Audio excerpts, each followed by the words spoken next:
Until 9. So you have 3 more minutes. Thank you, Emma. You got nothing on them, no? I got Jerry, nothing. you get any? So just right Hey, what? So Questions? they can't hear anything. No, I don't get any questions. I love this. How's things recovering? To handle it Slowly. Slowly. It gets really bad. You had some budget issues for a while. Like you call every 2 months. Hey, massage?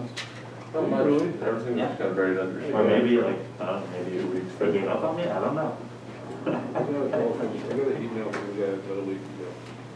Said the neighbor's dog was attacking his cats. And he goes, can you do something about So this then before when I you go turn to into a access felon? checking, all on this. On April, right? And then I'll And actually I have said, that on the I kept on reading it, oh, I'm supposed to shoot the cat's dog, right? And at the end of this entire reading, he goes, don't shoot the dog. I don't know. Yeah. Are we open? Yeah, no response for that. For public comment, they can come in, make a comment, but they can't.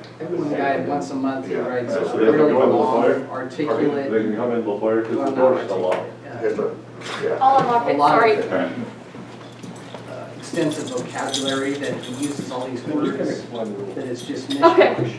And what's the subject? And Anything. And it's just incoherent. I'll try to read it 4 or 5 times, and it just is Is incoherent. it after 9 o'clock when he comes in? I'll have to check that. I've thought that That's before. usually the. And the strangest thing was, this guy was his letter was great, well written, and then he got down to the felon part, and I thought, oh man, this guy's gonna shoot the neighbor's dog. And then at the end, he goes, you'll just think I'm talking about the neighbor's dog. I'm gonna go right there. No. I never noticed this. So the Don't wanna picture have is to be a flipped. witness at the Yeah. trial. Richard's. And then the one behind him, it's flipped back. And then the one behind that is, The feature of Zoom is that it's a mirror image that you're looking at, so they reverse it on purpose, so it looks like you're looking in a mirror. That's the logic for it. I don't know if it makes sense or not, but that's why they do that. okay. Caught me off guard. Yeah. Business in 2. I have them on my list, but I can respond to you if they don't actually. Yeah, I got 6. All right. Meeting is in session. Emma, are we unmuted? Oh, Emma is muted.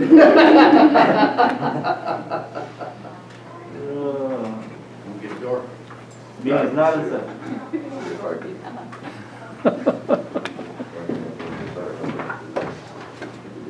I had a picture that came out of TRRP. There you go. Picture We're of 6 good. doctors Start undoing your. trying to figure out how to use the fax machine because the secretary was gone. There you go. Job security.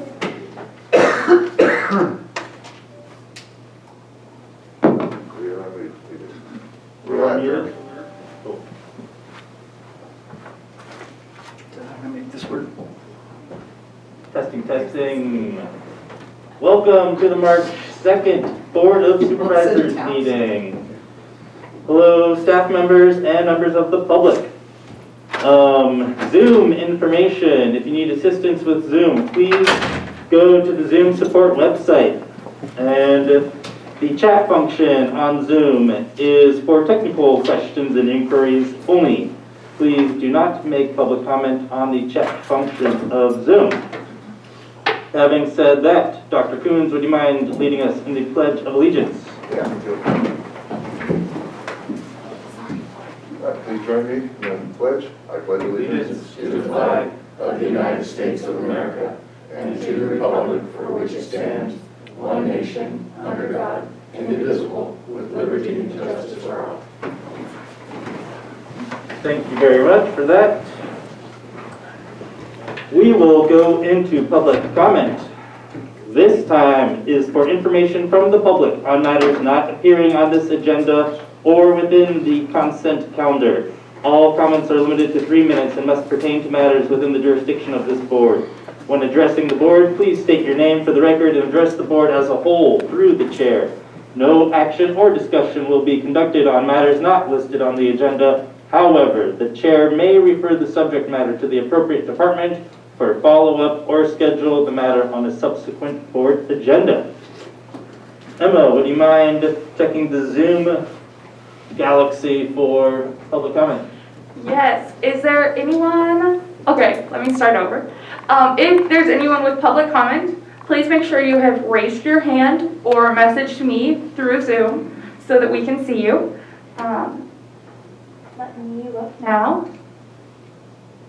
Okay, we have one. Give me just 1 second to pull up the timer because I am a second behind.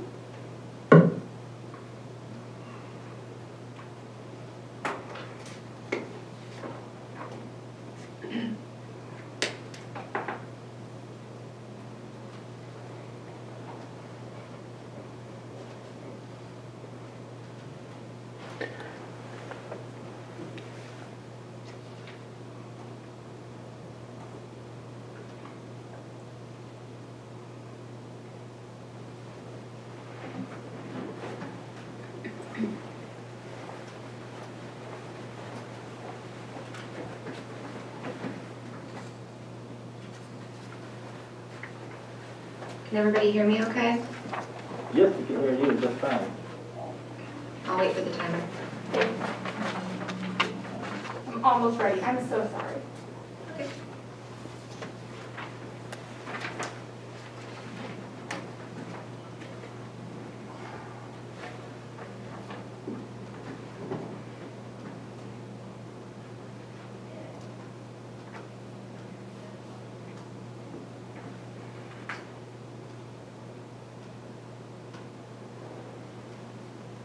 Alrighty. It's ready when you are. Great. Good morning, Supervisors. Honor Wright, Weaverville. I wanted to comment today about the urgency ordinance and how it's being applied at the Planning Department. For those of you that weren't a part of the urgency ordinance passing in December, this was meant to help renewals that were affected by COVID and the fire disasters last year, as well as the county short staffing and inability to process renewals. However, there is unauthorized discretion being used as this is being exercised, and I want to point out a couple sections. Section 2A1 states that all renewals that were submitted before that urgency ordinance went into effect shall be extended. Shall being the key word. And what's happening right now is Planning Department staff has had, in the past 2 months, done review of renewals, have issued denials to these renewal extensions when they had no authority to do so. We are looking at possibly about half of the program that should have been extended according to this ordinance now being told that they cannot cultivate because of these denied extensions. And with these letters coming out that are denying these extensions, all of at the bottom it says to email Planning Department and to reach out if they believe they got this in error. Yet as Flora, and I know individuals have been doing, reaching out to show proof for whatever was cited that this renewal should be extended, we're not receiving any feedback. Emails aren't being returned, phone calls aren't being returned. Appeals have now been filed on these denied extensions. And these appeals also have not been scheduled. According to the county code, the Planning Department has 10 days to schedule appeals after they are filed to the Planning Commission. And it's been over 2 months for some of these denied extensions that have not only reached out to try to show why they should not have been denied, whether it was a state license that's in process, a septic permit that really is finalized, but nothing back from the Planning Department. And the purpose of this urgency ordinance was to streamline renewals for this year so that everybody could have a season if they did in fact meet that deadline of the urgency ordinance with their renewal. And so I asked the board to reach out to staff and see why this unauthorized discretion is being used. Shall be extended is very clear in this urgency ordinance. And the tax that we have on our plate this year, it's going to go to waste if half the program can't participate, if they are going to lose their businesses after they themselves have been affected just like the government here in Trinity County by COVID and by other disasters. And so we need to make sure that the purpose of the urgency ordinance, which was to help these licensees, is actually being exercised. And I'm going to ask the board to please step in and help because we are getting no results otherwise. Thank you so much. Thank you for your comments. Emma, do you have additional public comment from the Zoom?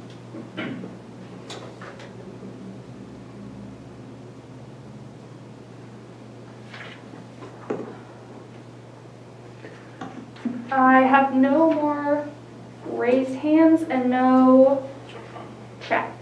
Okay, looks like no one's here for public comment. Having said that, we will move on to presentations. Clerk of the Board, item 1.1, receive a presentation from Amelia Fleets with the Trinity County Resource Conservation District regarding the Community Wildfire Protection Update and authorize the chairman to sign the Declaration of Agreement. No fiscal impact. Is Amelia on Zoom? There she is. Can you hear us, sorry, Amelia? Good morning. Is everybody able to hear me? Yes, thank you. Thank you very much for having me today. Again, my name is Amelia Flights, and I am a program manager for the Trinity County Resource Conservation District. I'm here today to discuss the Trinity County Wildfire Protection Plan, which is part of our 2020 update. And so I'm here to report out on our plan.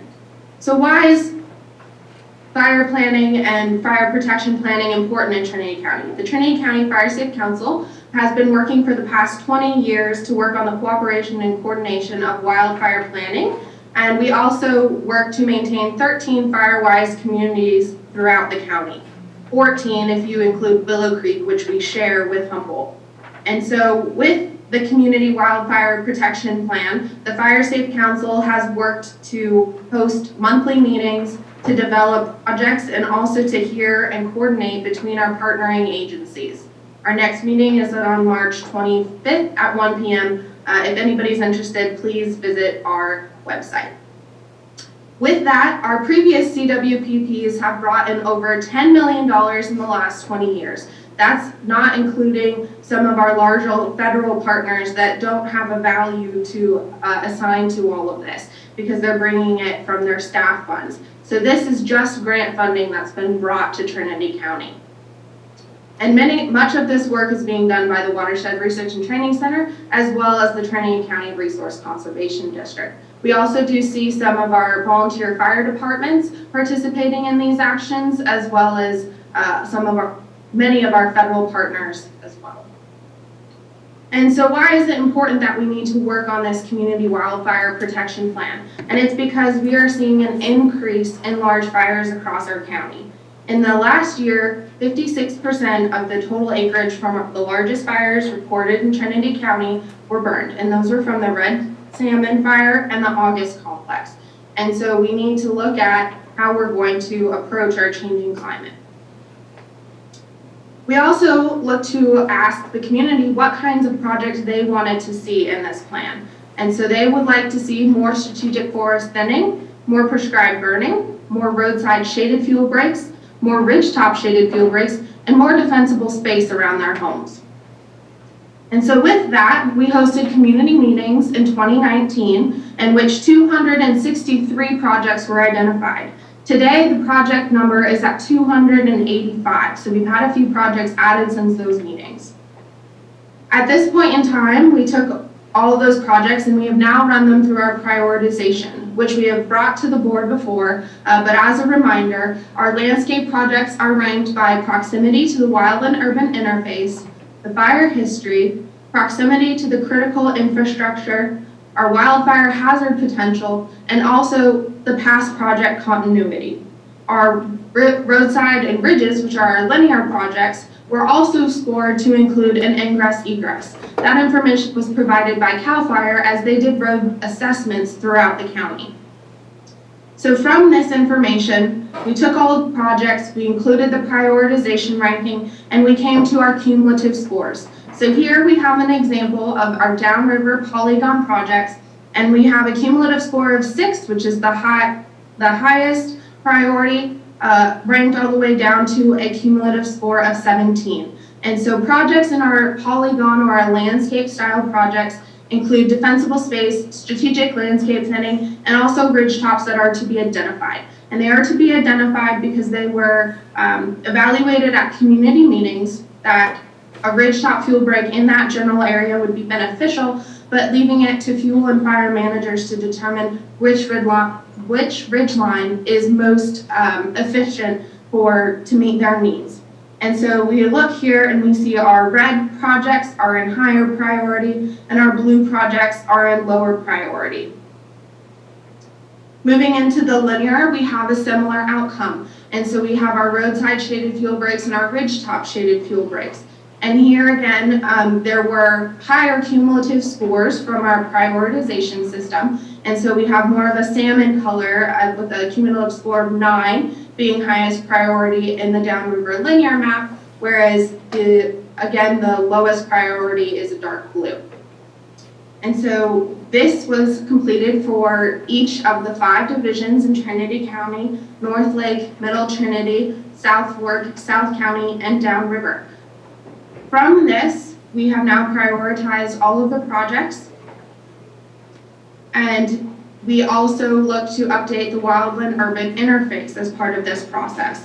In Trinity County, approximately 4.2% of Trinity County has been identified as wildland-urban interface. And this is when there's 3 or more address points with a half-mile buffer that are overlapping.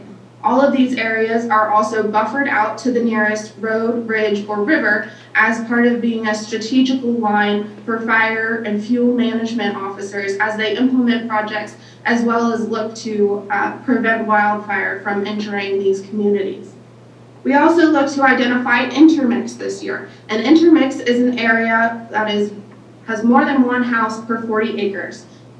Much of those areas are within our WUI. However, there are a few that have been identified along the South Fork, near the Chanchalulas, and also in the Douglas City area.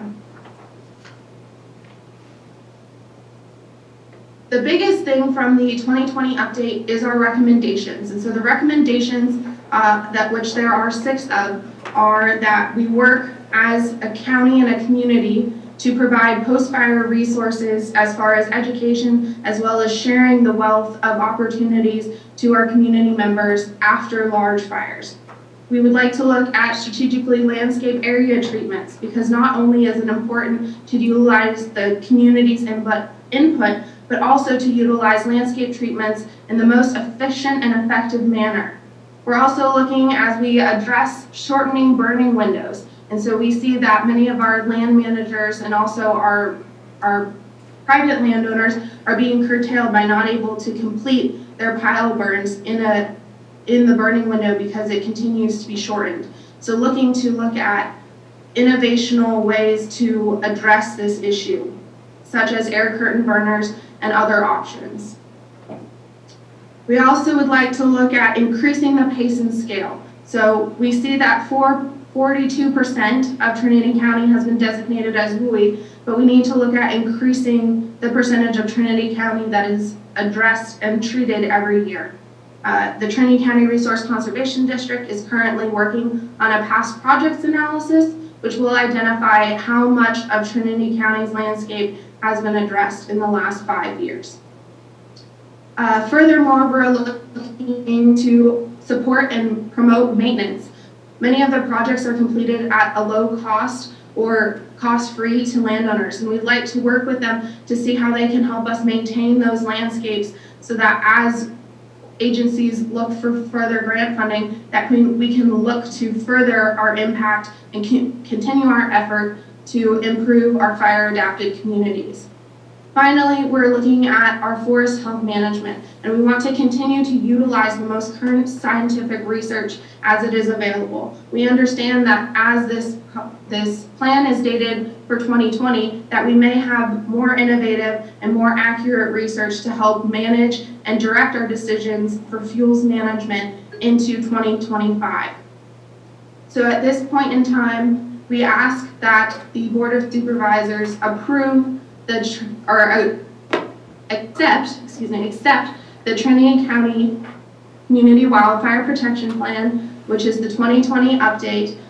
There have been only minor edits to the drafts that you have received, spelling and other such, but everything else is intact. Thank you, Amelia. Supervisors, do you have any technical questions you'd like to ask of Amelia? Looks like none. Is Is there any public comment on this item? Emma? Once again, if you have public comment, please raise your hand or message me via the chat function in Zoom.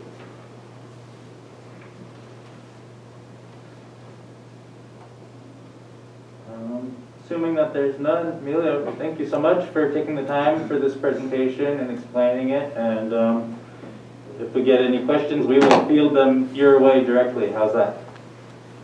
Thank you. All right, thank you. All right, item 1.2 is not... Mr. Chair, Oh, part of the presentation was to authorize to sign the declaration agreement, so thank you, Supervisor Groves. so I would move to do so. All right, we have a motion I would second. and a second. Emma, please pull the board. Motion by Supervisor Groves, second by Supervisor Gogan. Supervisor Gogan, how do you vote? Yes. Supervisor Groves, Aye. Supervisor Cox. Aye. Supervisor Frazier, Aye. Supervisor Brown. Aye. Thank you. Thank you. Item 1.2 has been pulled from today's agenda, so we will move on to the consent calendar. These items include routine and non-controversial matters and will be acted upon by the board by one roll call motion. If a member of the public has any questions or comments on an item on the consent calendar, they may provide them now. A member of the board or staff may request an item be pulled and considered separately. Are there any members of the public that would like to have an item pulled from the consent calendar? Please notify via Zoom now. Are there any supervisors that would like to have an item pulled from the consent calendar? Seeing none, and Emma, presuming there's none, I'm not seeing any, thank you. all right, I would entertain a motion. I would move to accept the consent agenda as presented. I'll second that. All right, we have a motion and a second. Emma, please pull the board.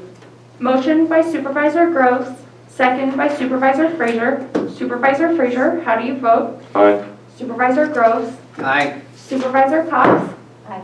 Supervisor Gogan, Yes. Supervisor Brown. Aye. Thank you. Thank you. Next, we will move on to reports and announcements. 3.1. First item, report from department heads. Are there any department heads on Zoom that would like to report out today? Joe, are you going to do a report out? I'm just getting ready for the next. Okay, sounds good. Got it. I'm not seeing any movement on Zoom, although there are a few department heads on. Okay, well, we'll just move on to our report from County Administrative Officer, and if any department heads speak up, we can accommodate their needs. Is that right with you, Dr. Kuhns? Absolutely. Only thing to report is we received information yesterday, or news yesterday, that the county was approved for its equity ordinance, something that has been talked about and addressed in this board several times that we should apply for. So the county was able to apply on this round of funding, and we received $75,000. The equity ordinance will assist in breaking down barriers into getting into the cannabis business, whether it be cultivation, retail, distribution. The $75,000 grant is to help us to develop a strategic plan to enter into that, and there'll be a second round of funding. So I just wanted to thank Susie Copeland for jumping on that. We had a very limited time to get the application in, and we're successful. Thank you. Any questions? I do have a question. So we haven't passed an ordinance. This is a money to come up with an ordinance? That would be, I believe, part of the part of the $75,000 is to Okay. actually write the ordinance too. Thank you. Any additional questions for Dr. Kuhns from the Board of Supervisors? Seeing none, we will move on to our third item, report from members of the Board of Supervisors. Supervisor Frazier, why don't you start it off? Nothing to report. right, Supervisor Gogan. I went to a Child Abuse Prevention Council meeting with Mario Angelone from that department. He filled me in on quite a bit of detail there. I do have a Zoom meeting coming up tomorrow, the next day, for a couple hours with them. I was also last night at the Fire Chiefs meeting in Weaverville and the Hayfork County Fair Board of Directors meeting, who are cautiously optimistic about this coming up year, which is their 100th year anniversary. They have a Bigfoot barbecue on the 14th and 15th, and we have a little wrinkle on the egg toss coming up on April 10th, which is their first flea market. So they're looking good there. They're looking for the best this year. All right, Supervisor Cox. So pleased to announce that Michael Thompson has been appointed to the Fair Board for District 2. Met with Tara Jones. She's our new local ranger. She's the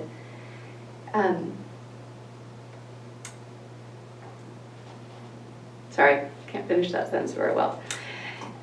Excited to meet with her. She's got a lot of energy and a lot of I think foresight and drive into getting some great projects moving forward, and I'm really pleased with her energy and see a lot of potential there. So pleased for that. Fire Safe Council meetings, awesome. Fire Chiefs meeting last night. Really nice to meet those people and just appreciate their work so much and what they do. Town hall meeting coming up next Monday. Zoom link is on the website, and the panelists this time will be Sheriff Saxon and Travis Finch, and you can find bullet points of what they'll be speaking to also on the website. All right, thank you, Supervisor Cox. Supervisor Groves, you have anything to report out? I had a refinements meeting on for TRRP. The Gogan and I have a meeting later this afternoon, or excuse me, Supervisor Gordon, to discuss what went on there, and so it's an ongoing portion of what we're looking at, how we're going to set up the new restoration TMC, and I also will be asking Supervisor Gogan to get more involved in the science plan drafting at that meeting today. So that's all I have. All right, thank you very much. As for myself, the only bit of big news in the political world would be Paul Smith from RCRC has announced his retirement. This is following Greg Norden, the president of RCRC, announcing his retirement. So this big shift in state retirements and shifting of the guard, I believe, is happening in full force. Paul Smith has been a wealth of knowledge, not only for me, but also in some of the county issues that we've tried to have better understanding of. I think he has over close to 20 years at RCRC, and he's being replaced by Stacy Heaton, who also has a tremendous wealth of knowledge with all the legislative affairs and everything in Sacramento and DC. So she has taken over his position as acting deputy for now, and I don't know if they're going to be hiring someone else, but as RCRC goes through that transition, it'll be great for us to stay in close touch and communication with those transitions. Other than that, am I able to share it, or does it not work? Yes, I can. Oh, go for it. Is the first screen oh, it's the one of me. All right. Sorry. There's a panorama that was cooler, but it's all right. This is proof I went there. So that's the top of Weaver Valley. I've always wondered what it was like in the winter, and had the fortunate opportunity to climb up there with a few friends last week. It's like a 4-mile climb up, and then you can see the Trinity Alps, and it was amazing, and there's no tracks up there. You could probably snowmobile, or Polaris with tracks would make it up, but we skied the old-fashioned way, and it is so cool. I was amazed no one else has been up there. In other places, it would be covered with snowmobiles and skiers all day long, probably accidents too, but What a special gem we have right in the backyard here. I just had to share it. And that is all for me to report out on. We'll go into county matters. Would anybody like to adjourn for 5 to 10 minutes, or we're all good to keep going? All right. County matters. These items include non-routine or controversial matters and are listed alphabetically by department. A member of the board, staff, or public may request that an item be heard out of order. Agriculture, item 4.1, discuss and provide direction regarding the draft ordinance permanently banning the cultivation of industrial hemp in Trinity County. No fiscal impact. Seeing that I have a valid county and state cannabis license, I will be recusing myself from this item at this time and passing the gavel to Supervisor Frazier. Okay. We'll wait for a minute.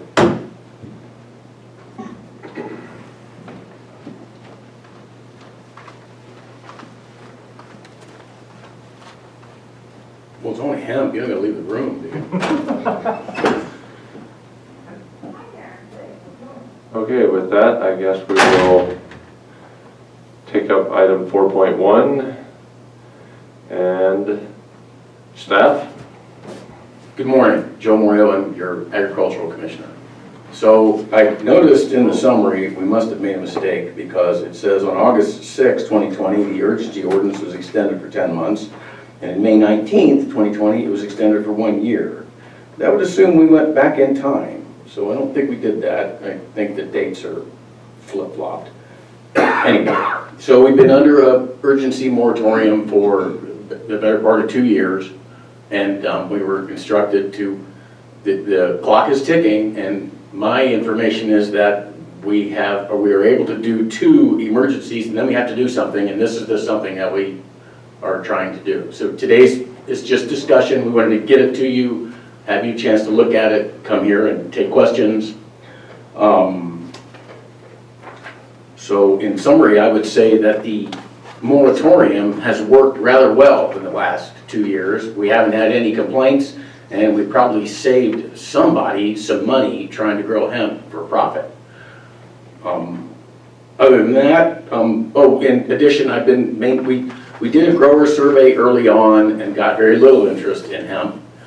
I've had a few phone calls over the 2 years, but I've also been in contact with all the other agricultural commissioners who are in counties that do have hemp, and I don't know one that doesn't regret it. Basically, you have the state law and program is you pay the county ag commissioner $900 to register, and you're off and running, and then testing and chain of custody for the THC content, that's all on us, and it's the $900 is not covering the county costs in other counties where they're doing this. It also presents a situation where people can say they're growing hemp and grow something else, and that's the problematic part. And it is a problem. And then there's the Oregon situation, which you won't go too far into, but we get good information out of Oregon. I have a lot of contacts up there. They represent the least amount of regulation in cannabis and hemp, and I would say California probably represents the most amount of regulation, and somewhere there's a happy place in the middle, and we're not there yet. Anyway, if you've read or take any questions, we wanted to get this before you to see if there's something you wanted in the ordinance that's not in it, or if there's something that's the ordinance that we proposed that is creating heartburn, and that's what we're here to do today. So I guess unless we need further explanation, I would entertain discussion from the board. Supervisors, any questions for the Ag Commissioner? Yes, I do. Joe, you said that you saved some hemp growers from saving money. Is this not a good area to grow hemp? Is there a difference between, or how did we save, some people save money in the moratorium? That's the Oregon experience for all the people that lost their shirts growing hemp. They couldn't even get harvested. It was a disaster. And similar experiences are in California. I don't know of anyone that's growing it for fiber or seed. I suppose there's a living to be made growing hemp because in California, you're supposed to source the seed from a California seed licensed nursery person who produces hemp seed. So I suppose there's a dollar to be made there. You would need to be registered as a hemp producer and have a nursery license, which is additional inspections on part of the ag department. So that would be the one little niche I would think of. And really what goes on is they grow hemp to produce CBD. And that is the money-making end of it. And it hasn't been good, let's put it that way. So yeah, I was joking that yes, we probably saved somebody from losing money attempting to grow hemp for profit. Is it profitable here anywhere in California that you know? Like I say, every commissioner I know that has the program wishes that they didn't. So the glowing reports of how much money you were going to make were wildly speculative in the beginning, is what I'm trying to say. By the way, now you compete with the rest of the United States, where all that flat ground and water is. And I really see the industry, and there's Canada too, and Mexico. So it's a tough business, let's put it that way. Is Middle America large producing for hemp? Well, I just read today that Illinois, they produced some 2,800 acres. It was, no, a little bit less, 2,700 down from 2,800. They're re-registering. You know, that's not a big amount of acreage for Illinois, which is a big flat state again. But 2,000 acres in Trinity would be something. So now that's the entire state of Illinois. But you know, there's Missouri and all the other surrounding Midwestern states. I really do see this crop as being centered in that part of the world, or the Central Valley of California, where again, flat ground, water, knowledgeable growers, access to market. You know, anytime things are being done in bulk, like hemp, you got to be close to roads, railways, infrastructure, which Trinity just doesn't have. So our distance is a additional cost to someone trying to grow this for profit. Thank you very much. Any other one? Go ahead, Supervisor Groves. So, morning, Joe. Good morning. Normally, it's not the role of the supervisors to decide if somebody wants to lose money in agriculture. Otherwise, there'd be no agriculture. Yep. Noted. So there has to be you know, the elephant in the room is that this is not consistent or a compatible crop to our other cannabis industry. So let's talk about that for a second. Good. So there's always a fear of pollination, destroying both sides of the crop, both the hemp and the cannabis side. Can you go into a little bit of the data that, you know, distance apart, how you have to be, what controls you'd have to be to have two programs? Sure, let's attempt that. First off, glad we have this map here.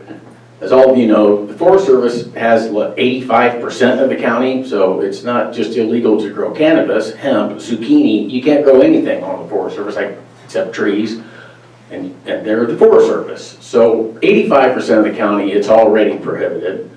So that leaves the river valleys where the private ground is, and there's precious little flat ground in Trinity County, as I've come to understand. The biggest amount would be Hayfork Valley, which is the bullseye of cannabis production in Trinity County. Then in proceeding order would be High and Palm Valley, and then you got to correct me at this part, it's either Ruth or Xenia. There's precious little flat ground, but there is some flat ground. But yeah, we're a county of ridgelines. So the pollen transfer problem, hemp and cannabis are the same plant, they readily interbreed. As pointed out in the ordinance, cannabis has male and female plants, but female plants can produce male flowers.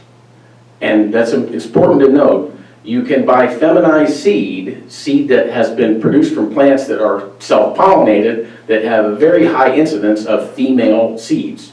It's not 100%, but it's almost. So you can buy seed that all of them will be female.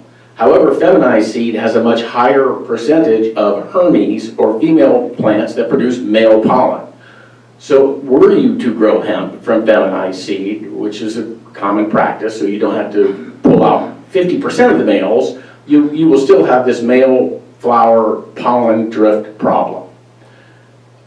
There isn't any other place in Trinity County where there isn't already a predominance of cannabis growers. So the problem becomes pollen drift, how far it goes and where it can go. You know, there's some examples where it's miles, but that's further complicated by Trinity County's topography in that we're ridge lines. And you know, if you live down in the canyon, you'll notice there's wind every evening that comes from the top down to the bottom, and I suppose it reverses itself at some point.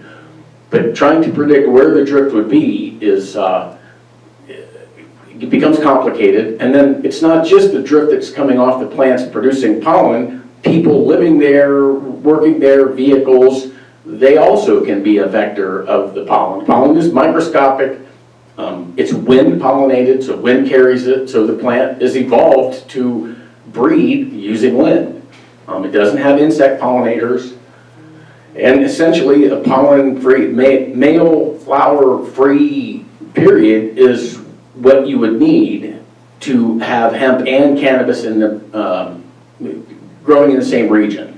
It can be done with breeder tents and, you know, basically pollen prevention strategies to keep the pollen drift, all of which we don't have. This would take, if I was to come up with a breeder's ordinance to keep pollen from crossing from one grower to another grower, I would start that process by talking to growers, but that would be years in the making because there's a lot of this science that's up in the air and we would have to be inventing it ourselves. So the only way I would do it would be working, the only way we could do it was to be working with the industry, and that's something I think we want to look at, and I want to get to the people involved to see if there's interest in that, where we could be a breeding center, but we don't have any of that right now, and the clock's ticking on the ordinance, and we need to have something in place when the emergency ban ends, so that's what this is. I really don't think it has a good place here in Trinity County, and the places that would be conducive for hemp production, for example, Hayfork Valley, would be problematic at best. Thank you, Joe. That's all I have for now. Supervisor Cox, any questions? I don't have any questions for you. All right, with that, do we have public comment on this item? Yes, we do. We'll go to Adrian Keys. Good morning. I hope you all can hear me. Thank you, Vice Chair Frazier and the board for bringing this item. And thank you to Joe for putting together that draft ordinance. I do support the permanent ban on hemp. As Joe noted, there are a number of agronomic conflicts, including pollen. There's also the potential of pesticide drift, and there's the potential of other pathogenic vectors that exist in hemp and cannabis, as they are the exact same plant. They also have the same sort of agronomic demands as far as water and nutrient and those sorts of things. And, you know, we've had to really struggle to find our place in the cannabis industry with the fear of water use. So I don't see how industrial scale hemp would fit in any better. If we do pass this at some point and we have a ban and things change in the world, and God knows it's possible, down the road we could redo this ordinance. Permanent is always sort of a rhetorical concept. And so here we're looking at a permanent ban that will help our cannabis industry get off the ground. And if things change 5-10 years from now or something, and we want to see industrial hemp cultivated here, then that's still a possibility. don't believe that industrial hemp has a place in Trinity County. It is an industrial crop. It's not a specialty crop. We tend to have smaller operations. Even our largest cattle ranches are small in comparison to many other regions. And I would encourage the board to pass the ban and not put any more weight and responsibility on planning or the Department of Agriculture to develop parameters for operations, which would undoubtedly be necessary. We need to get our tax-paying licensed cannabis businesses up and running, and that's, I believe, where agriculture and planning staff should be putting their attention and effort. Thank you very much. That's all for me today. Thank you. Next, I have Jeff.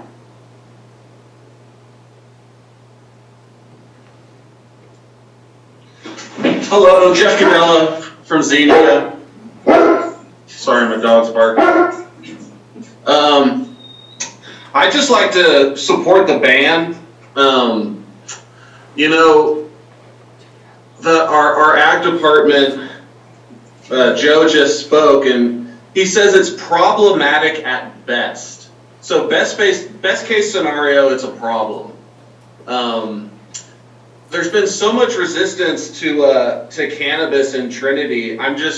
I don't see how you guys can move forward with this. It's the same plant. It smells the same. So acres and acres of this stuff, it smells the same. You know, I question anybody's reasoning for even wanting to get involved in hemp right now in Trinity, because while 3 years ago you could make a killing per acre growing it, the price has since collapsed. Just like anything, they grow it all over the country. You know, $5 to $13 a pound is what CBD hemp goes for. There's a bill with our state legislature right now that wants to combine the hemp and cannabis industry so that people can grow hemp and then put it into the legal cannabis system. And I think that, combined with the possibility of pollen drift, as well as much less regulation on pesticides, would be a detriment to the county's main agricultural resource, which is the drug cultivar cannabis, not CBD, not fiber, not seed oil, and I don't know. I'm certainly concerned about it as a farmer, and I think people's reasoning for wanting to do this is to weaponize it against us, which is such a mind-boggling hypocrisy that they support cannabis only to hurt cannabis. It's the same plant. You guys can't forget that. It smells the same. And I definitely support banning this in Trinity County for now. Other than that, it's an amazing plant, and it would benefit the country as a whole to get more of its medicinal values and products. But Trinity County is just not the place for this crop. Thanks. Thank you. Next, we have Kim Hunter. Good morning. This is Kim Hunter, Building and Planning Director. I just have one comment on the draft ordinance, and that is regarding, let me find the ordinance here, the code, if hemp is grown, the penalties and violations for growing hemp.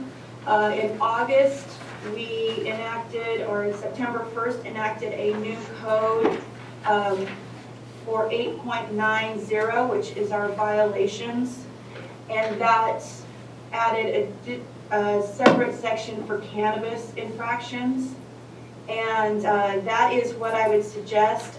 Joe tried to reach me, and we didn't touch base on this before, but I suggest that hemp violations be treated definitely the same, at the same cost as any cannabis code violations.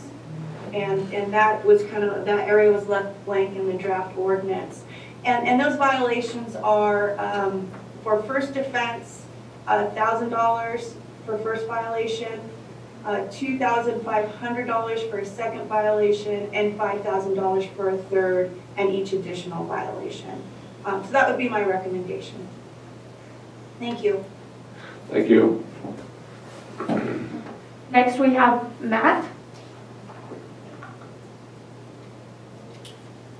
Hi, this is Matt Jefferson from Trinity Center. I just want to thank Joe and Jeff and Adrian and reiterate their comments. I support the ban. You guys pretty much said everything I was going to say. I just want to thank Joe. Great presentation. That's about it. Have a good day. Thank you. TJB. Good morning, Mr. Chair, members of the board. This is Tom Belenko from Douglas City. I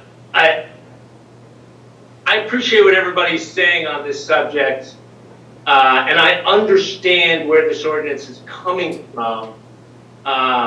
Philosophically, though, I kind of have to lean towards what Supervisor Groves was saying. I personally don't believe it is the role of government to determine what might or might not be profitable. I don't want government making those decisions for me, unless I'd be doing something different than I am, I'm sure. And frankly, I've spent too many years, more than half my life, advocating for and working for hemp legalization. I certainly cannot support a ban on industrial hemp. That said, I don't think Trinity County is a good location to grow industrial hemp. I understand much of the commerce in hemp these days is actually in the various extracts like CBD, CBG, and not in the fiber or seed production where I wish it was. That said, if those more lucrative products lead to the development of an alternative domestic fiber source or healthy nutritional oil source, I'm all for it. You know, I understand pollen drift can be an issue. I think that is something that could be addressed in a site-specific manner. Again, I don't see anybody beating down the highways to get to Trinity County to plant hemp. But if they did, it's economic development. I don't think it's wise for us to be turning away anybody interested in doing anything economically positive in Trinity County. So, like I said, I understand where this is. I understand the arguments, but I personally simply couldn't support it. Thank you. Thank you. That is the last on my list. Is there anyone else with public comment? Yes, this is John Brower from Junction City. Can you hear me? Yes. Thank you, Joe, for bringing this important item back to the supervisors. This is important. We've watched what's happened with the Oregon experiment, and they completely gutted the value of what was their emerging cannabis industry by allowing for industrial hemp. So today, there are very few locations in the entire state of Oregon, especially southern Oregon, that can produce a viable cannabis crop. They've lost lots and lots of genetics forever, and I think folks on the cannabis side would call it a complete disaster. The threat of allowing hemp pollen to fly in Trinity is great, and Trinity County has a very mature, multi-decade cannabis industry. We're world famous for our high quality and our unique genetics. And this would be a threat to the livelihood of thousands of Trinity County families. I agree with the first speaker that if the situation changes, 50 years down the road, then the Board of Supervisors can easily rescind a hemp ban, and at that time, if appropriate. But in the meantime, the wisest course of action here is to continue with the ban and move forward with transitioning our cannabis industry to continue doing things better. So I'm very supportive of this ordinance and would like to see it pass. Thank you. Thank you. Is there anyone else? Nobody else? Joe, would you like to add something? Address some of the let's see, thank you, Adrian. I completely forgot about the pesticide and pest end of things, so I'm glad he brought that up. And then, yes, we left the penalty things blank. We figured that would be the most amount of discussion today to where do we put it. And referencing the already existing ones should that be the choice of the board? That would be fine. We were thinking possibly a higher fine to get people's attention that this is serious, and I also completely agree with Adrian and others who brought up that if this ordinance in the future, things change somehow, some way, where this isn't in the best interest of Trinity County, well then we come back and change the ordinance or rescind the ordinance. It isn't written in stone. It's to prevent pollen drift from devastating an already existing agricultural enterprise in Trinity County, and that's what its intent is. Should something change, I don't know, market-wise, topography-wise, the way of containing pollen, that would change things. So I agree with all of the speakers, and I hear, Tom, when it isn't the role of government to tell people how to try to earn an income. We support innovation. So with that, I would like to, this was brought today for us to discuss, to bring it out so you can take it back home and do some more discussion. We do want help with what the fines should be. And you've noticed we put in the ordinance that should it come to someone growing hemp in violation of this ordinance, we do want the costs of remediating that to be borne by the entity that attempted to grow it. Other than that, is there any other questions of what we have before us? Yeah, Joe, I have just a couple questions there. One of them is, with the price of hemp being $5 a pound and the price of legal cannabis being $800 a pound, $1,000 a pound, so you got a factor of 50x or more. Does it also take a factor of 50x in acreage, water use, consumption of everything on an equal basis with hemp and cannabis growing? Again, the same plant, you would think it all takes the same requirements, input costs. I suppose there's a savings in economies of scale if you're not growing, if you're allowed to grow more than 10,000 square feet, which by the way, you would be allowed to. This is an ag commodity, as different than cannabis is defined as an ag product. That's why cannabis growers have to have all the EIS things in place, where hemp growers would not. $900 to the county and you're registered and you're off and running. And then it's on us for the testing, chain of custody. And then of course, if everybody plays by the rules, that's one set. But we've learned from example in other counties that that simply doesn't happen. And then now we have a problem. I mean, it's problematic enough in Trinity County that there's legal production and illegal production, as you all well know. This creates a new category that's can be used to be quasi-legal, and it's on us to figure that out. And the timelines and testing would pretty much swamp us come harvest season, where we're already swamped trying to get the scales done. We would definitely need a bigger ag department should we have hemp production simply for the testing, and it's required. We are required to sample, keep the chain of custody, get the sample back. If it's between 0.3% and 1%, they get another shot at a test, but all of those timelines are very tight, and it would be solely on the ag department, and we simply don't have the capacity to do that at this point. Thank you very much. That's my only question. Thank you. Any other questions from supervisors? Yeah, so Joe, were those, I've never been around hemp, so is the smell issue the same? The strains are the same, you know, if you have hemp that has high amounts of terpenes, yes, it can, all the complaints about smell wouldn't go away because yes, it does smell the same. I suppose there would be work done in hemp that doesn't have terpenes and doesn't smell.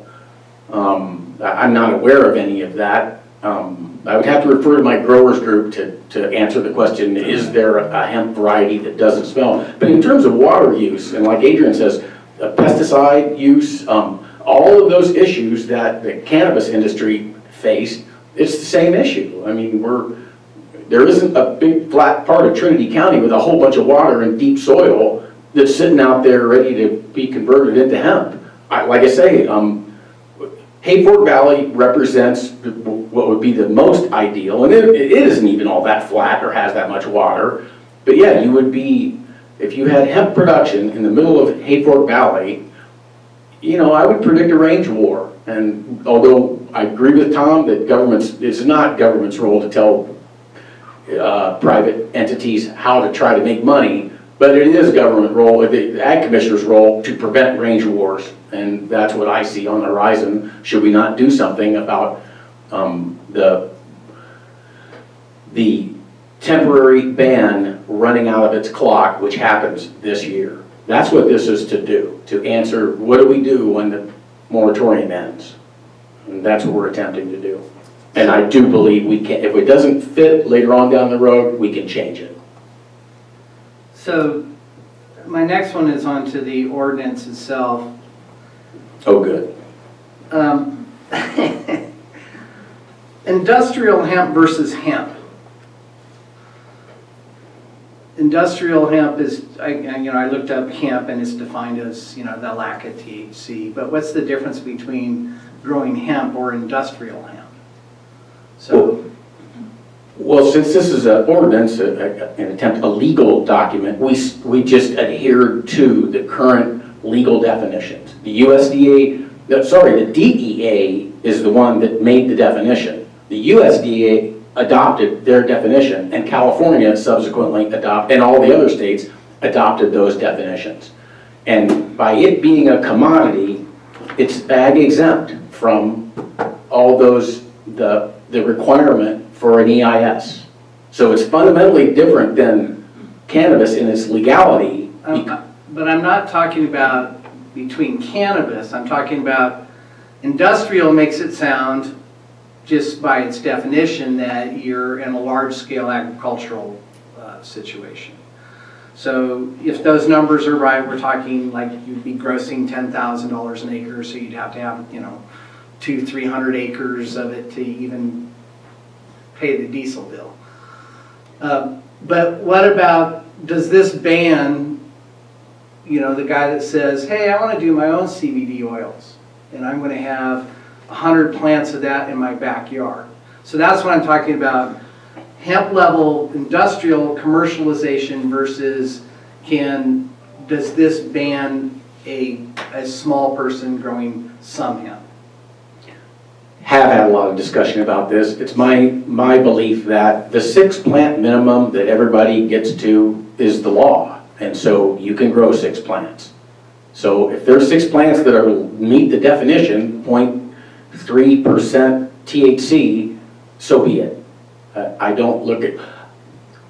I had an instance of someone who came in to grow hemp in Trinity County, came to my office and left a nursery license application on my desk.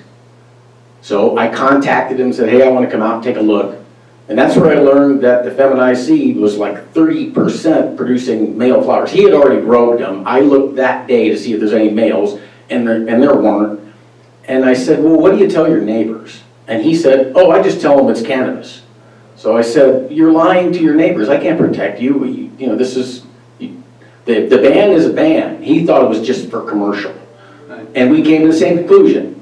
Down below 6 plants, you're legal, and we're not going to do any testing.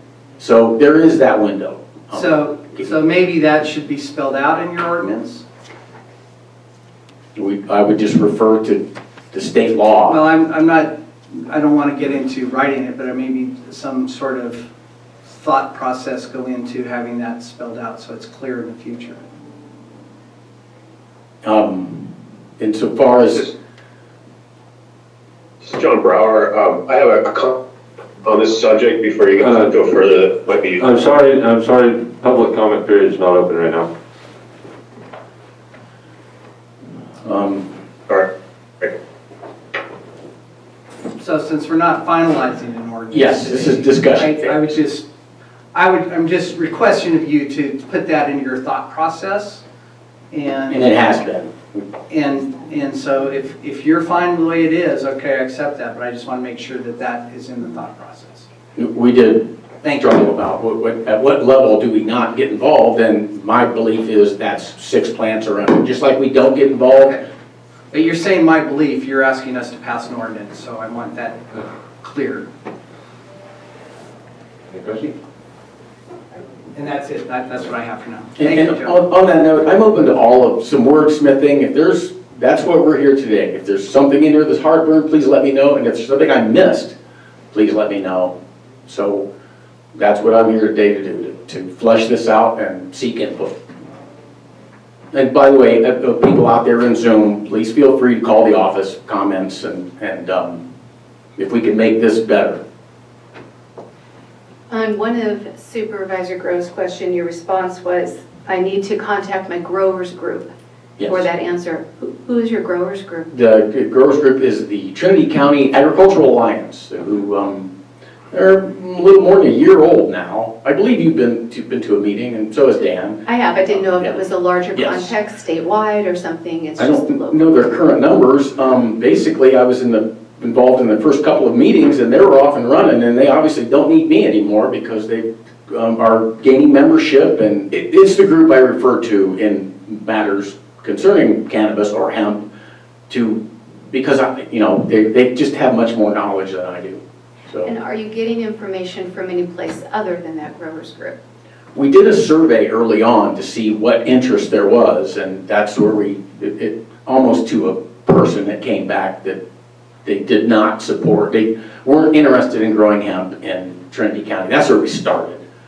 My question, however, was, are you getting information from any place other than that growers group? Bits and pieces. Someone took an ad out in the paper asking to lease ground to grow hemp. So someone who wanted to lease ground contacted me to what I thought. And at that point we were drafting this, and I said, well, I wouldn't do it because we're going to come up with a ban on hemp, so I think it would be a bad decision.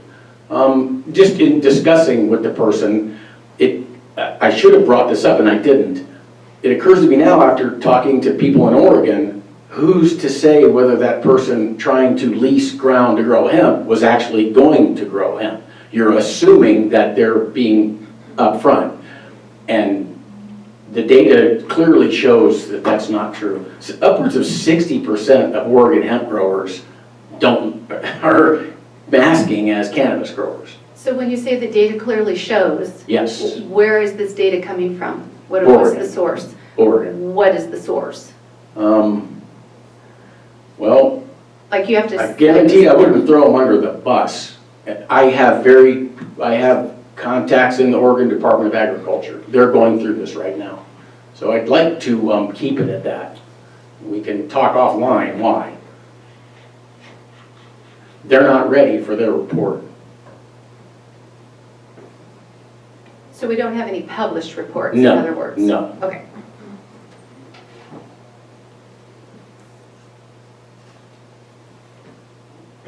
We saw them as a resource because they were doing it. So we asked questions of, how's it going? And those answers were troubling.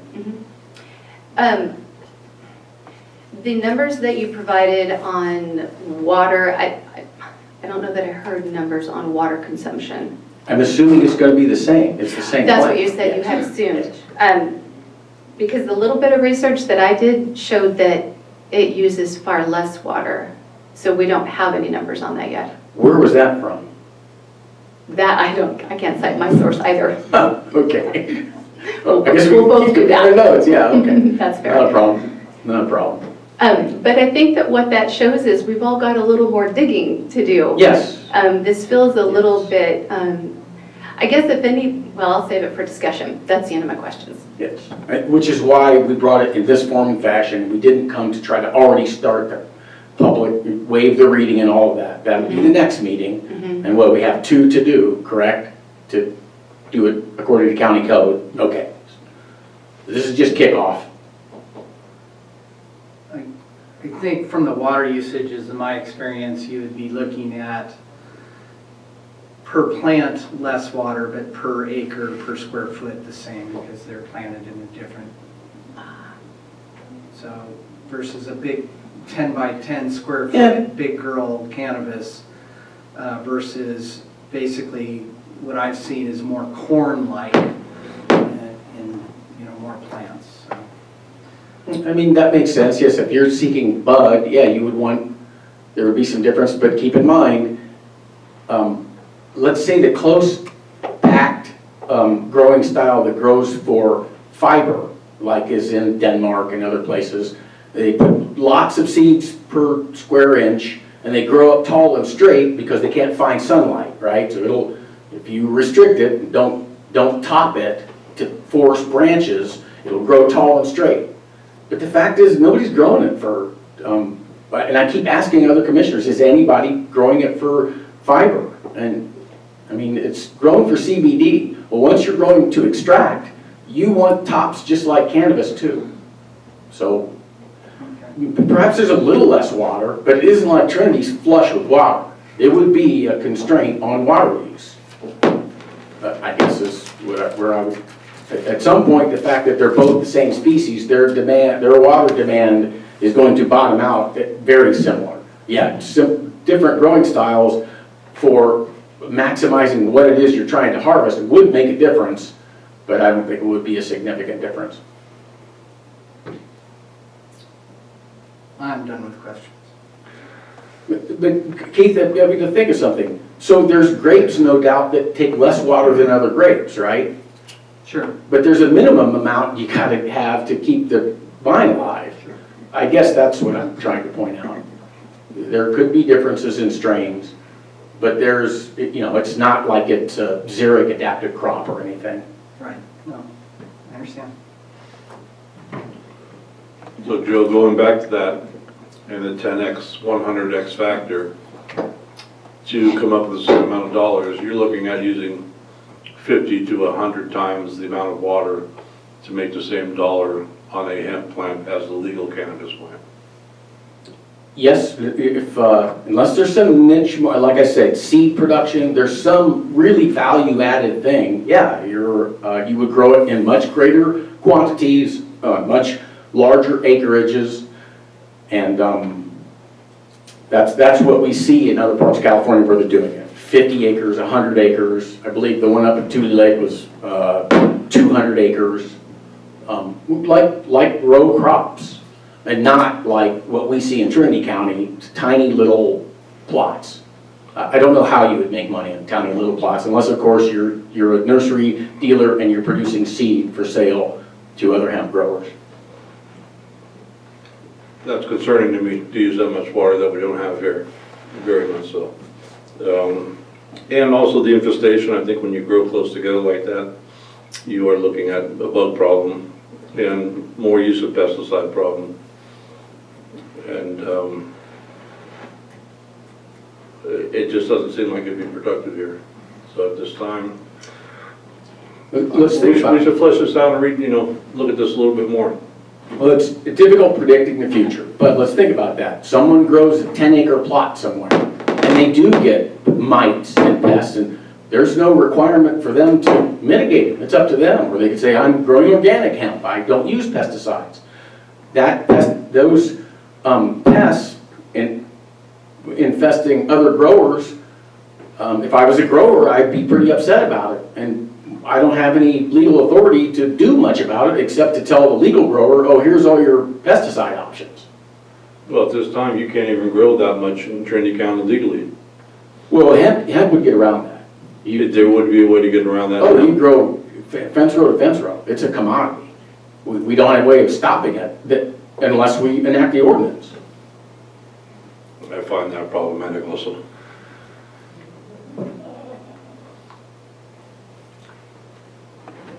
Thank you. I appreciate it. Questions? Thank you very much. All right. Thank you, folks. Part of this agenda item is to provide direction to staff on whether we want them to move forward with this ordinance or whether we want them to not move forward with this ordinance. So, Are you beyond discussion just because we're finished with questions? well, somebody can make a motion to move this forward or not move it forward, and then we could discuss that unless does anybody have? Discussion comes after the motion. Yes. So I would move that we, how would you phrase that? I would move that we not move this forward at this time, from the standpoint that there's a lot of, I think, discussion yet to be had and some really important questions yet to be answered. So I would move that we not move it forward at this time. And just to clarify, this is a discussion and providing direction item, so it doesn't actually need a motion, we would just consensus. All right, thank you. All right, well, then you can just give us your reasoning why, what you just did, and how do other board members feel on that, in that regard? Try to find consensus here. So it's okay if I go forward? You can. Okay. I'm hearing a lot of, you would think, and I suppose, and this capacity for water that Trinity County has is true. I mean, we do have only so much water. However, to say that a certain group of people kind of own that water because they're here first, I have a problem with that. I don't think that a position like that represents equal opportunity.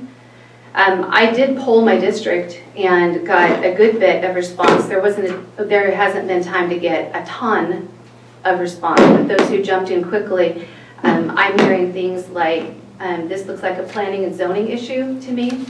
It means that cannabis is elevated above every other possible economically viable agricultural crop in all locations without exception. Suggestions that conditional uses could accommodate both. I think there needs to be, this is not I, sorry, reading the person's, more staff analysis, more community input. Hesitant to restrict any type of commercial business. I guess too, it just feels to me like there's a swayed leaning, and I guess that is substantiated when we have a person from the growing community saying, I absolutely could not support this. So in my mind, that clarifies that there isn't just a leaning of one group of people, because within that group, there's someone who knows the product and doesn't want to restrict. Another person said, I object to the idea that code enforcement going after commercial hemp while there are thousands of illegal commercial cannabis growers operating without fear. And I think that the unfair farming opportunity continues to come up. Government imposition of a ban of a whole class of business in a county that is struggling within the current context. This is why I'm not settled on it today. I think there needs to be source-cited facts brought to the table I think that sums it up. Supervisor Groves, looks like you have something to say. Yeah, I too, I got 6 emails from people that didn't understand why we would ban this, from that, you know, it's a legal crop to grow, why would we ban it, to the question of our ability to stop it from growing. And with all due respect to those people, and several are people that I know and respect, but from my standpoint at this time, the only thing we can do is move forward. When it comes to water issues, yes, the person that comes here first gets the first right, and that's the way California water law is set up. So, for example, there's people that grow alfalfa in this county that since 1855 that have the water rights, and that's their right to use.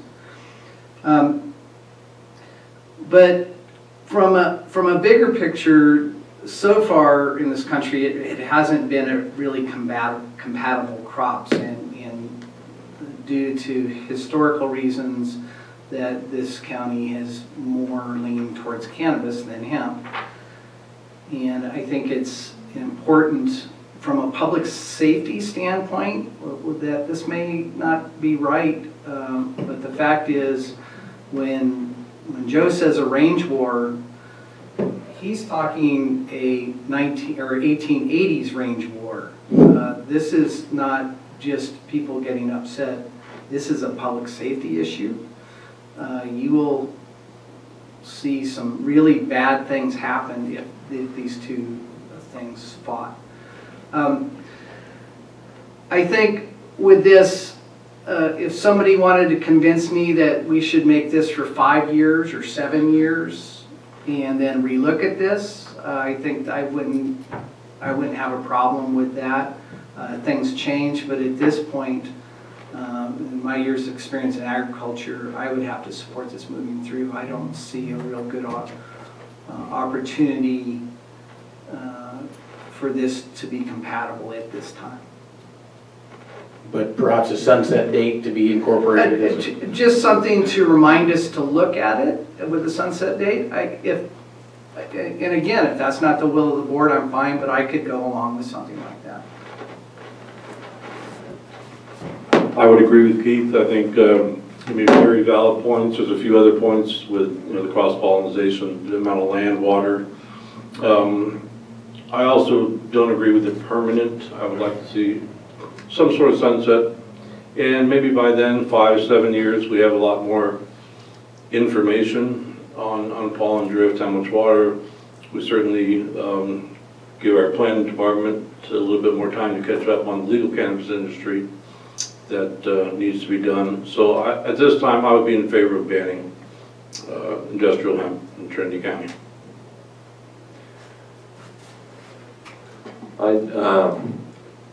I have the biggest issue I have with the industrial hemp is the biggest issue we've had with cannabis is the smell. And on large scale, it is the same plant. So I think we would have a lot of smell issues from the people who are sensitive receptors who are really sensitive. Aside from the cannabis industry, I think we would have the same negative effects that we get from the cannabis industry from if we did have industrialized hemp. I would definitely support having a sunset on this ordinance. I support that on almost any ordinance because I do know it's a lot harder to get something back from government than to lose it to government. So I would support that, but at this time I think that I would support a ban more to protect our sensitive receptors than to protect the legal cannabis industry. I think that if you crafted an ordinance correctly, you could probably have the two at the same time, but that would be a major drain on planning staff. That's zoning and a lot of issues that it would take a lot of time to deal with. So I think that right now I would support a ban. I would support a sunset clause on the ban though also. What kind of time duration do you picture that sunset clause being? I would say five years, or possibly, yeah, I would say probably around the 5-year mark would be good. Beyond that, if we can't get some of our cannabis issues solved by then, then we're going to be, who knows. So I think that should give us time to solve some of these issues. And Joe had come with a direct question to us, which we haven't answered yet, and that's the fine, since we have consensus to move forward. And I wasn't expecting an answer today, like the sunset. I want you to talk about it. And with your permission, I'd like to take this now, so we brought it to you, to the growers group and ask them the same questions, see if somebody has better ideas. We're happy if a sunset answers a whole bunch of questions. It's simple. We'll put a sunset. The timeline needs to be batted about. We've been working on cannabis for 6 years. More. We should be done or more. before So. then. Yeah, it shouldn't take 5 more years, I hope, but it might. 5 is a common one that I see. But so yes, let's think about that. But as a board, do we have consensus to move forward, like with Kim Hunter's suggestion, just tie it to the same as a violation of cannabis? Or do you guys think we should have? I think at this point, I would tie it to the can. I think that's the simplest and easiest way to do it. I agree with you. So good. It's good direction. All right. So do we need to do anything else? We haven't heard from Jill? Ms. Cox on that.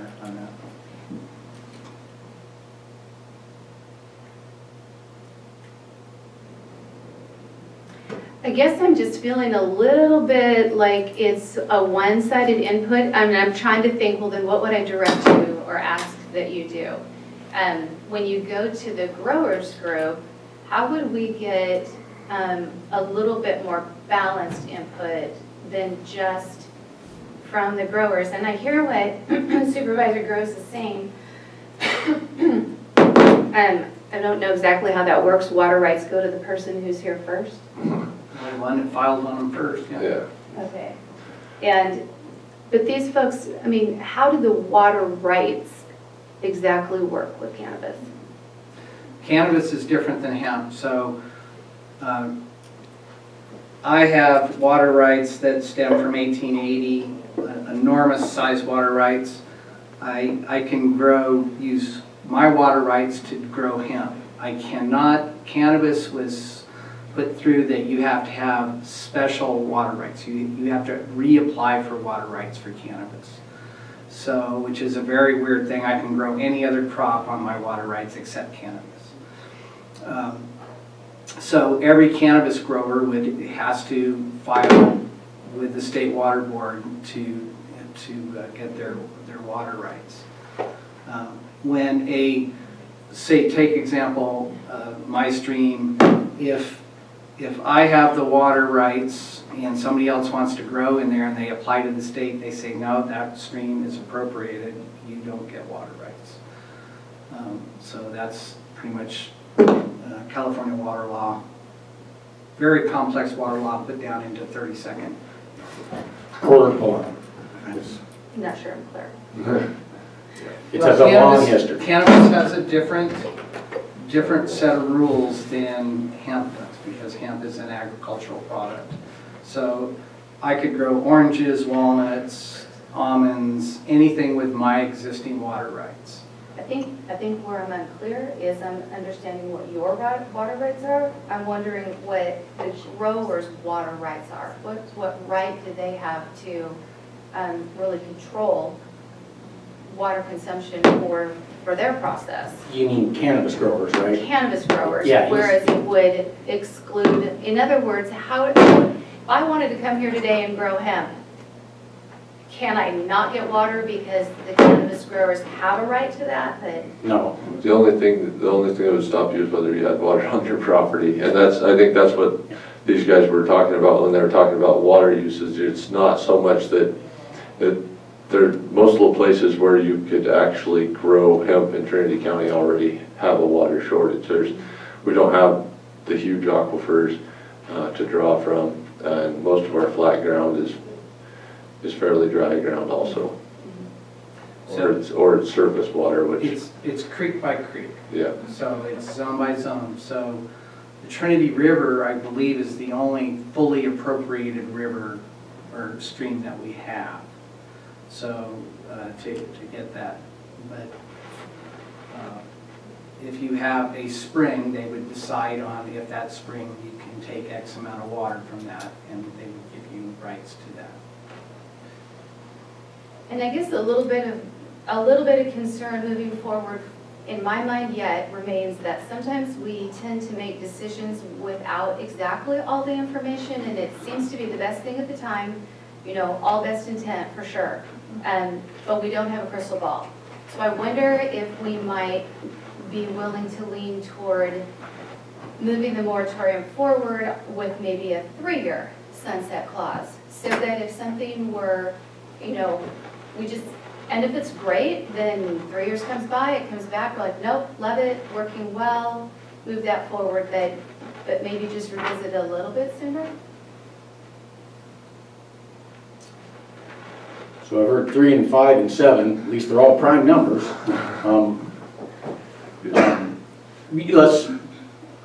Yeah, I do want to flesh this out.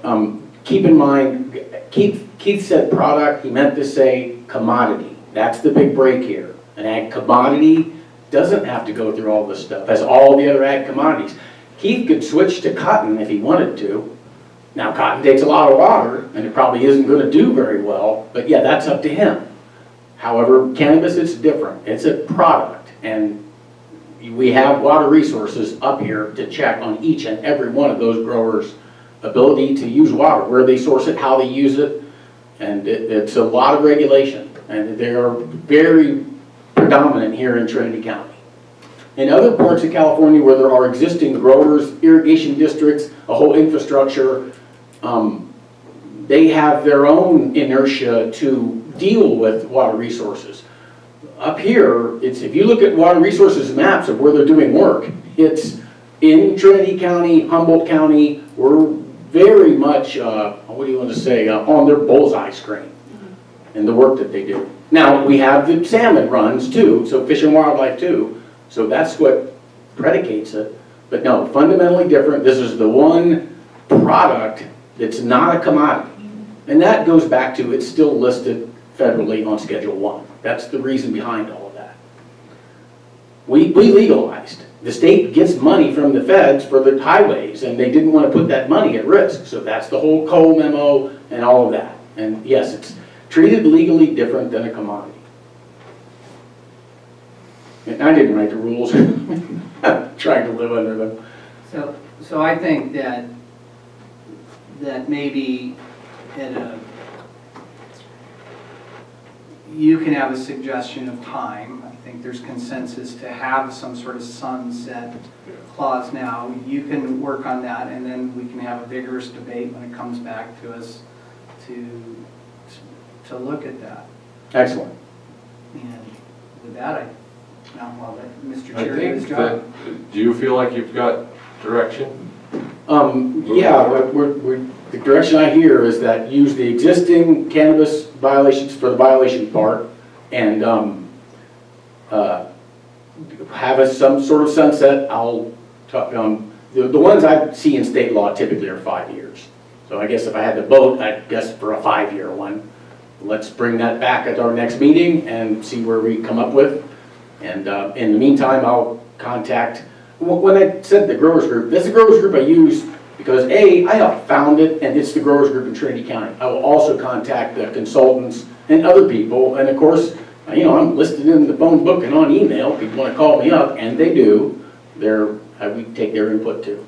So I didn't want to make it seem like that's the only people, but when I have questions specific to the industry, yes, that's the group I go to. They have the most expertise. And I think it should also be kept in mind, oh, I had another comment. The people that say it's a planning and zoning, we would like to refer to planning and zoning. I'm here as the ag commissioner to tell you what I know in the ag side. And if it's to be addressed in planning and zoning, then I need Kim, and she's pretty swamped. So we refer all planning and zoning questions to the planning department. Which is why I think that a 3-year makes more sense, because we're in the midst of getting into our general plan, and that's only supposed to take, what, Richard, 2 years? 3 years, yes. 3 years. There you go. So let's, you know, I think switching a 5 to a 3 could be a consideration. I think that's a discussion we can have at a future meeting when we're actually trying to come up with an ordinance. So I think we can let Joe go back and bring something to us to act on.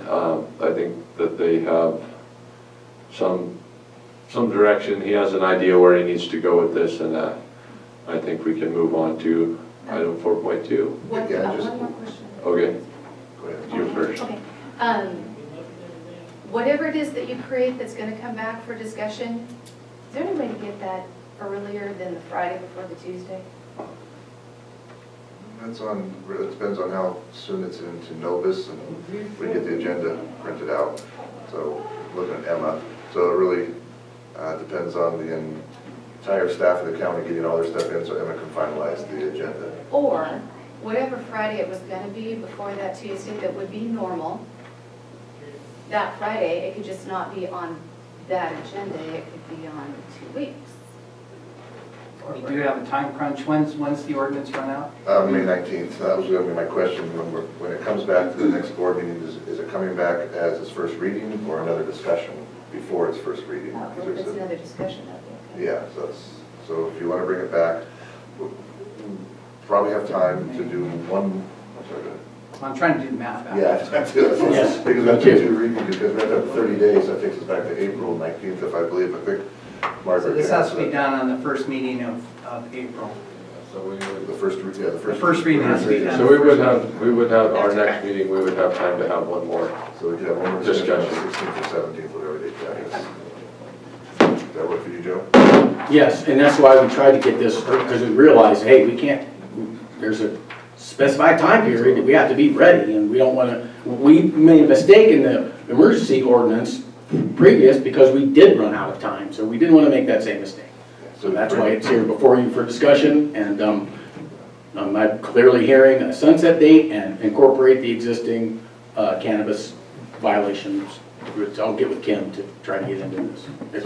Maybe I just refer to it in the ordinance, right? Yeah. So we bring it back for one more discussion on the 16th, and then the first reading would be April 6th, right? Yes. Yes. That work? Yeah, okay. that works. April, then it would have to come on for the second reading on the first one in May. The end of April. The 20th? Okay. And then it takes effect 30 days after that. So we're going to probably might have 1 day. Right. Yeah. Well, fortunately, April's a 31-day month, so it'll work just right. Perfect. 30, April is the 30. Is it 30? That's January, February, March, April. You're right.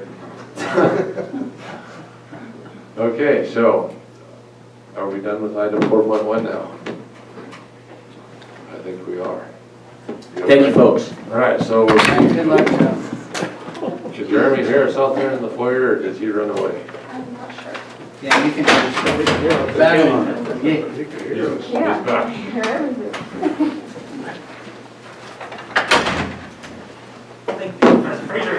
Have her hammer back. I'll stab you with my pen.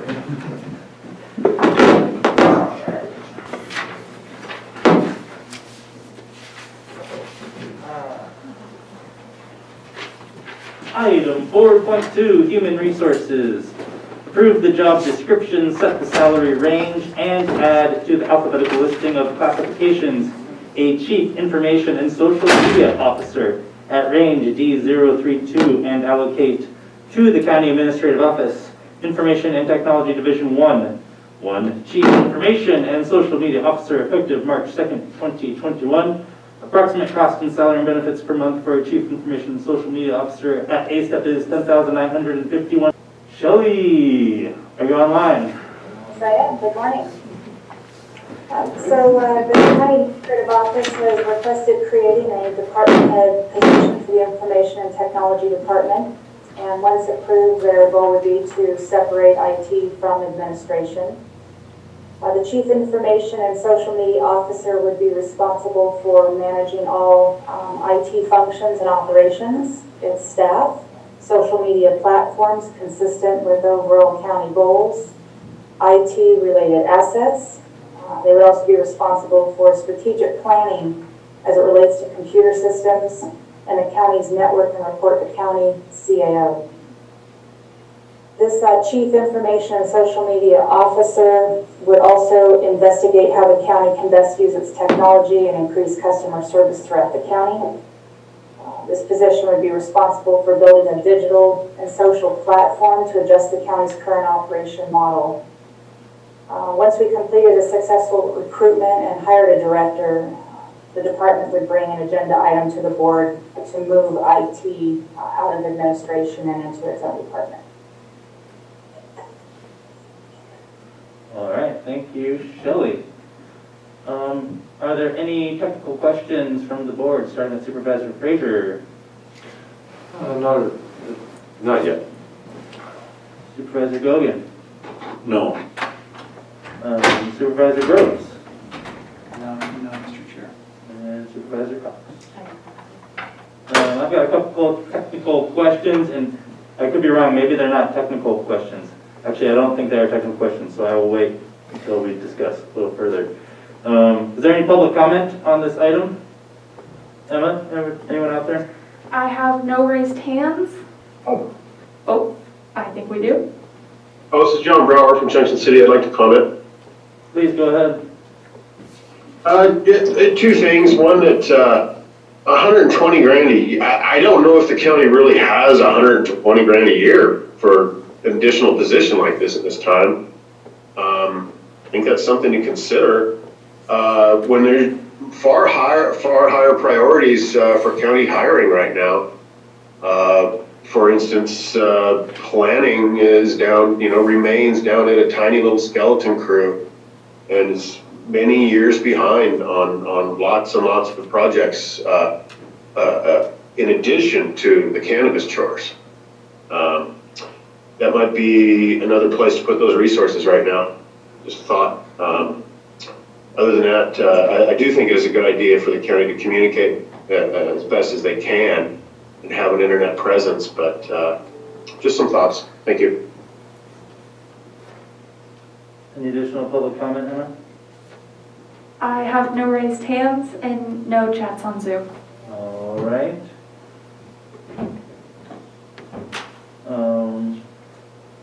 In an effort to discuss this item, I would entertain a motion.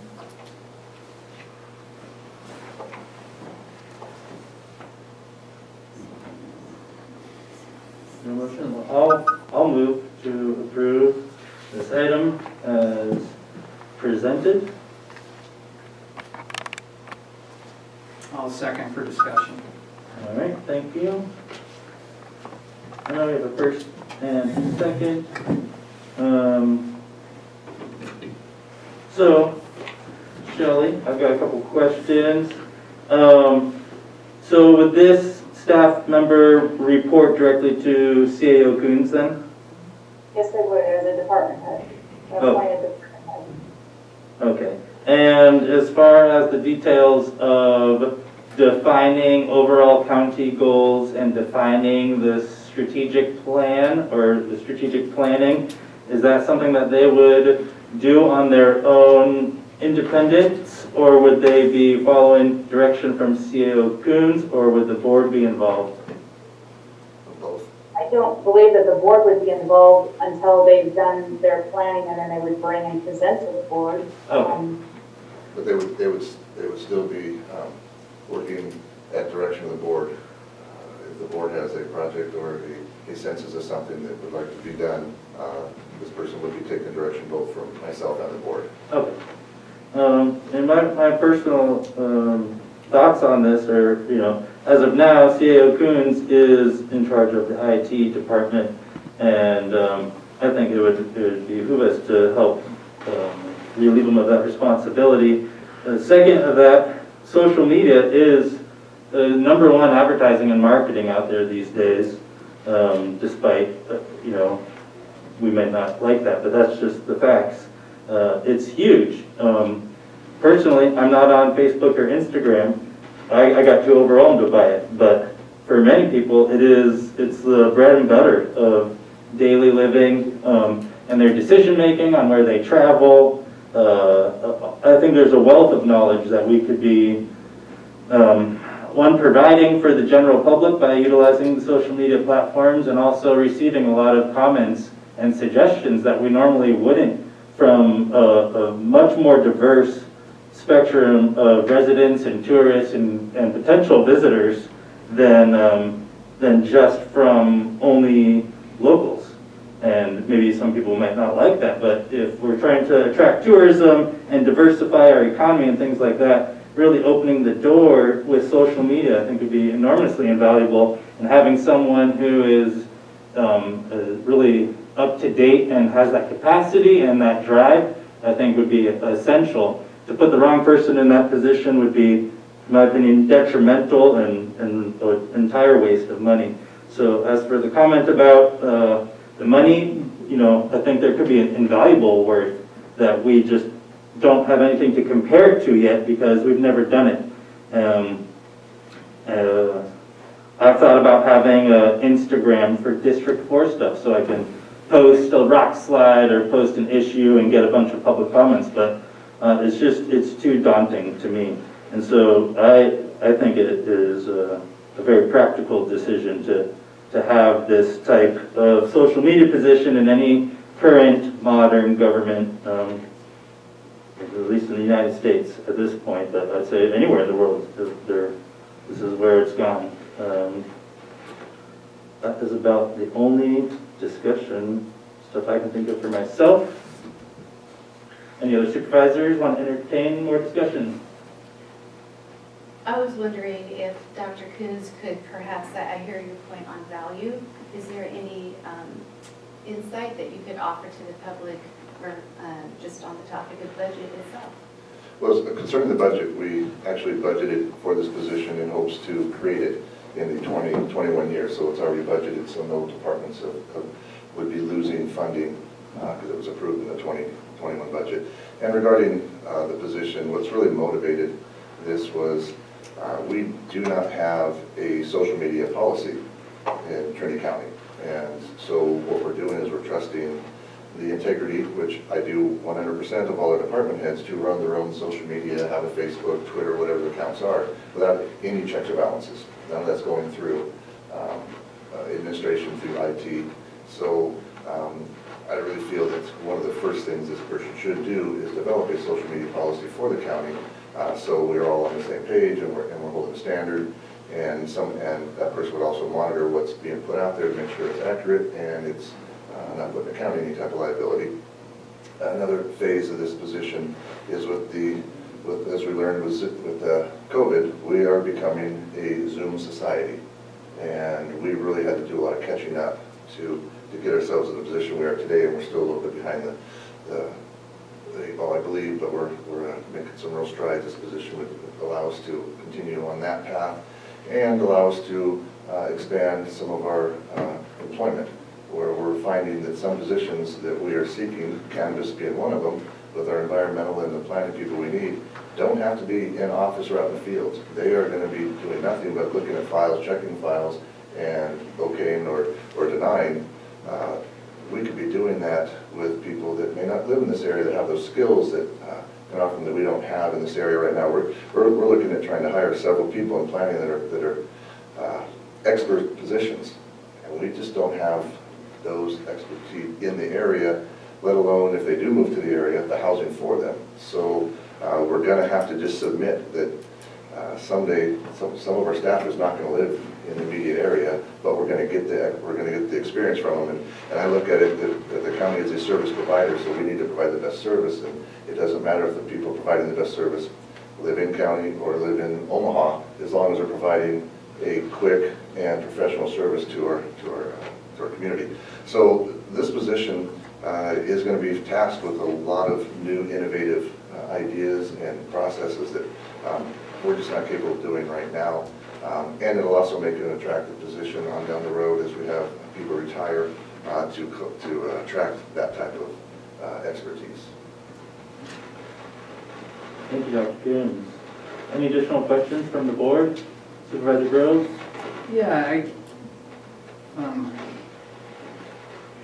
so it's not my forte, but I understand what you're saying, but do you really see this as a full-time job?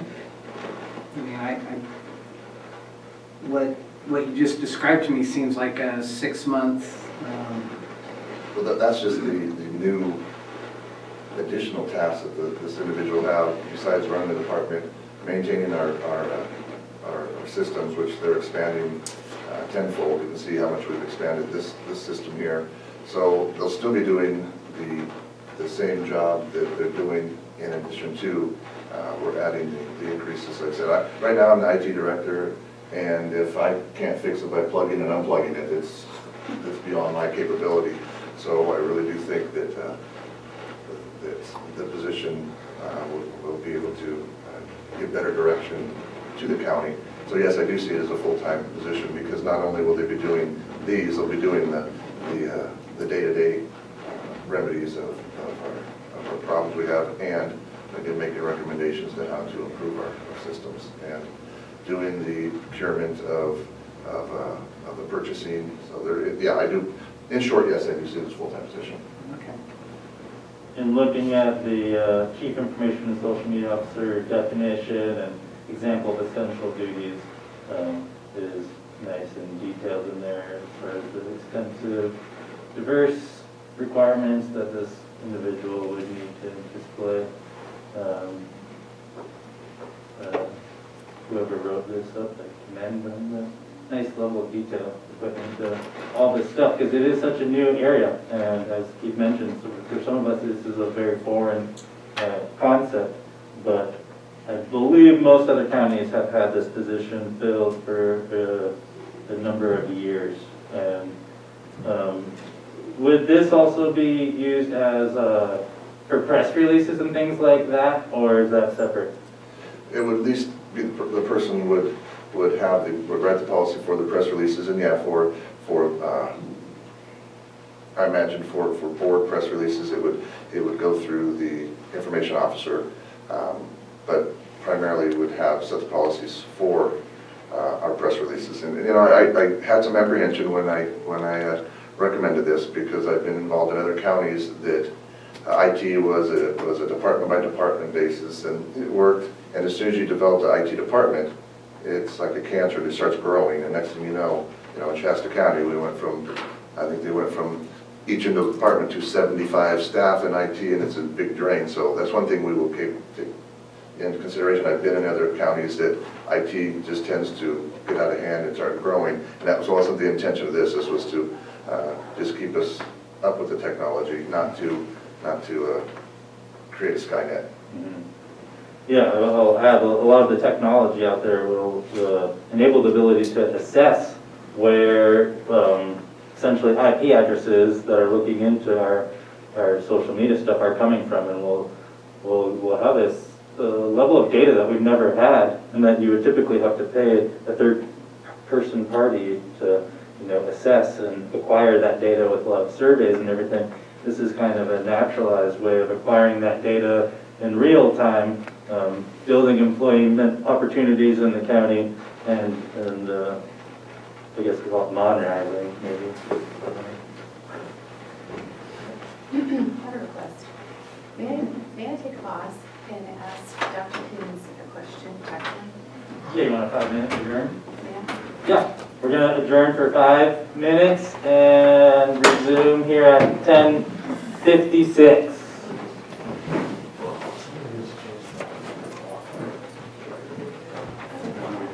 Everyone's already resuming.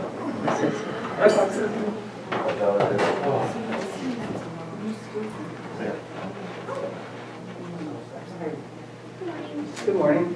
Good to see you back. Yeah, good to be back. I'm sure it is.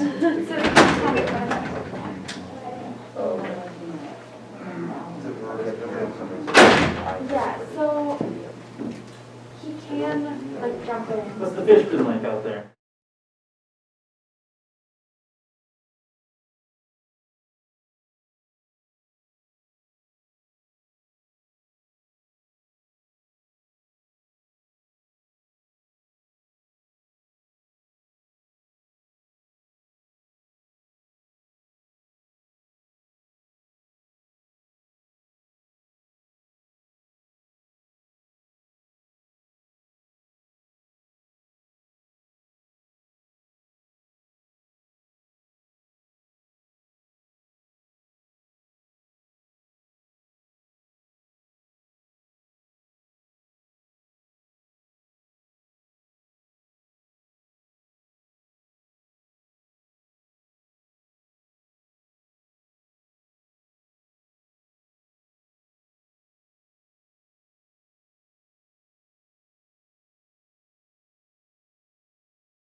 Are we unmuted, Emma? Yep. All right, well, we're just gonna go back into order here.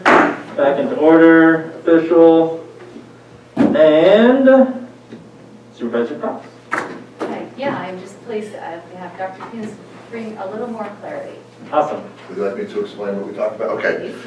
Supervisor Cox is concerned that the $10,951 a month equates to around $130,000 a year.